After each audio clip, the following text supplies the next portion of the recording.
kapag kayo ay kinakasal o tinatanggap ang sakramento ng kasal, pinatutunayan ninyo kung ano ang plano sa atin ng Diyos.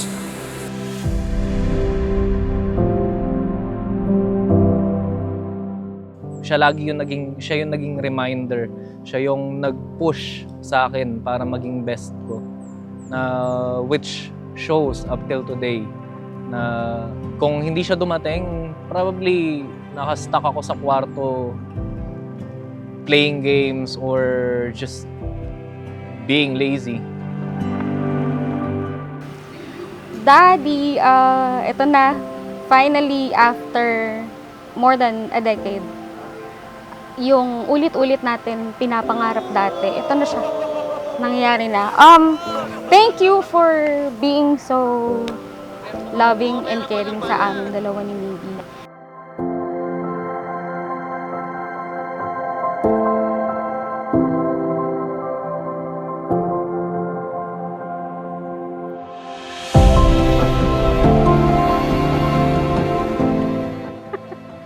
Wala pa nga. Dati kasi parang feeling ko walang patutunguhan yung buhay ko. Parang hindi ako masaya, pero hindi rin naman ako sobrang malungkot. Parang go with the flow lang.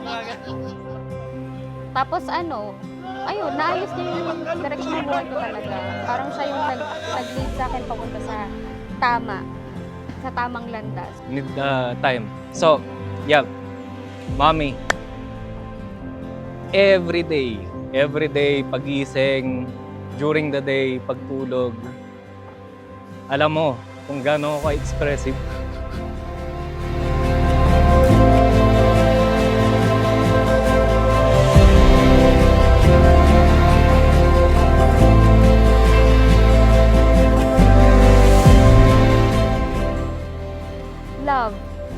Love talaga. Kasi kahit na paulit-ulit kami nag-aaway, kahit na hindi talagang totally smooth yung 12 years na yun, sobrang mahal namin yung isa't isa.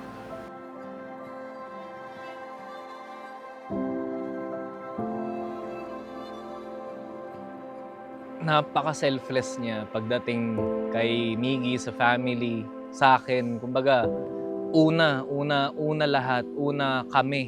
Una ang family, una si mama, si papa, si Miggy. Aking sinta, ano bang meron sa'yo? True din siya. Tapos, merong one time daw na nakita niya ako, kasama ko yung mga kasama namin sa Jollibee na nagbe-break, kumakain. Tinanong niya, uy, sino yung maliit na maitim? Kasi sobrang liit ko, tas ang itim ko talaga dati.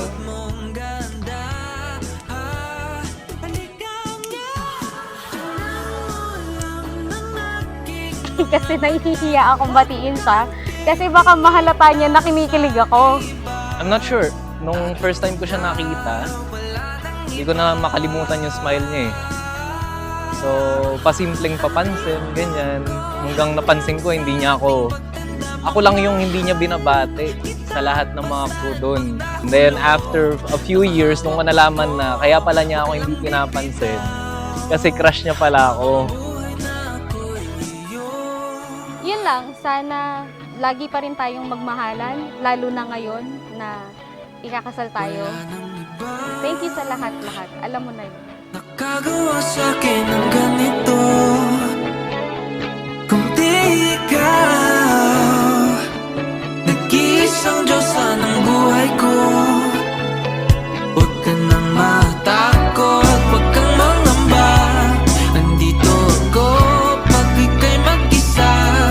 Wala akong takas na nakakalunod mong ganda. Halika nga, tingnan mo lang ang